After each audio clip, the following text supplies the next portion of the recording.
One of the tips that I am going to teach you today is how to properly crop your photos. In order to do it, you need a cropping tool, and with this, I'll be using Adobe Photoshop.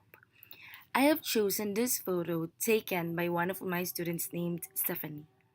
The cropping tool is located at the Tools menu, which can be seen on the fifth option. Click the crop tool or press C on your keyboard as shortcut to activate the tool. Make sure that the rule of thirds is checked on the attributes bar. Drag the tool around the area of your photo. As you can see, the tool forms horizontal and vertical lines.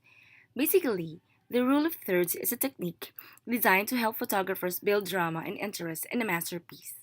So the rules state that the photo should be divided into 9 squares of equal size, with 2 horizontal lines intersecting the 2 vertical lines.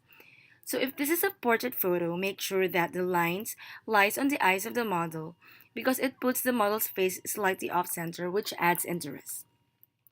With this photo, the eyes are far from the lines, so I'll crop it this way.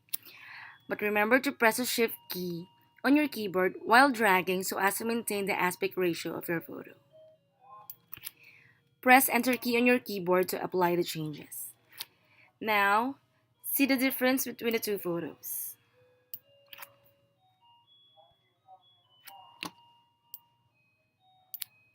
Which among these makes it look more appealing?